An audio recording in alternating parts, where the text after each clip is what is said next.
Saya Siska Nurul Kamaria dari kelas 12 AKL 3. Pada kesempatan kali ini akan menjelaskan tentang studi kasus 1 pada buku paket kelas 12 Akuntansi Lembaga Kurikulum 2013. Berikut contoh studi kasus 1. Pada tanggal 5 ditetapkan piutang PBB pedesaan dan perkotaan sebesar 1.120 juta. Karena pada transaksi ini masih ditetapkan, maka jurnalnya sebagai berikut.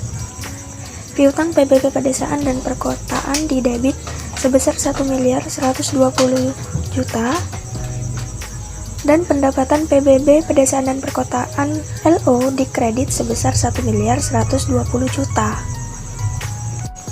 Mengapa di sini disebut piutang? Karena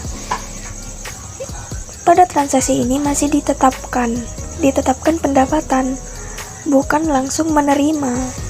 Jadi tidak ada kas masuk seperti itu. Pada jurnal pelaksanaan anggaran juga tidak ada jurnal karena ya seperti tadi tidak ada kas masuk. Jadi tidak di jurnal seperti itu. Untuk transaksi kedua yaitu tanggal 10 Januari ditetapkan retribusi parkir tepi jalan umum sebesar 420 juta.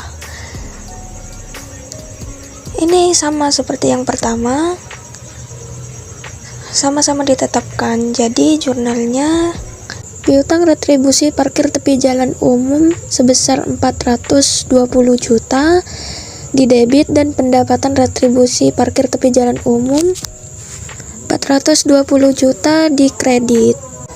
Dan juga jurnal pelaksanaan anggaran pada tanggal 10 Januari tidak ada jurnal, sama seperti yang tanggal 5. Pada tanggal 30 September, Bendahara Penerimaan SKPD menerima pembayaran PBB pedesaan dan perkotaan sebesar 910 juta. Maka jurnalnya sebagai berikut. Kas di Bendahara Penerimaan sebesar 910 juta didebit, piutang PBB pedesaan dan perkotaan dikredit sebesar 910 juta.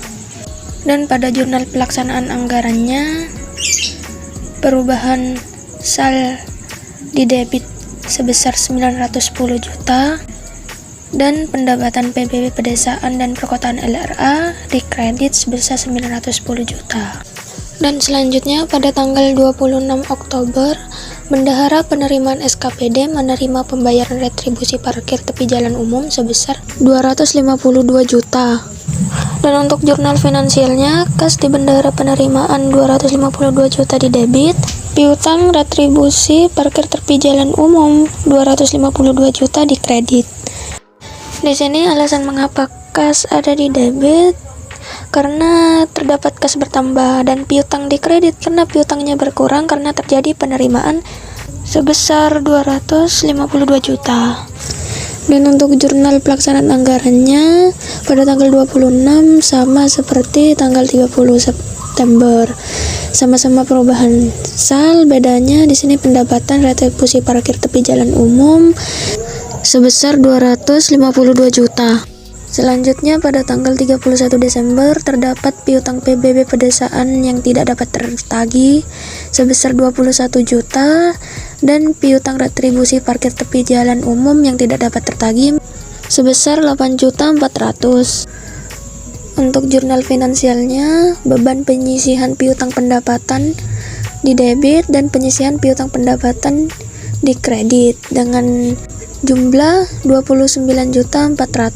29.400.000 ini diambil dari 21 juta ditambah 8.400.000. Untuk jurnal pelaksanaan anggarannya pada tanggal 31 juga tidak ada jurnal karena tidak mempengaruhi perubahan saldo apapun, hanya penyisihan piutang. Berikut penjelasan saya tentang studi kasus 1, kurang lebihnya mohon maaf. Terima kasih sudah menonton.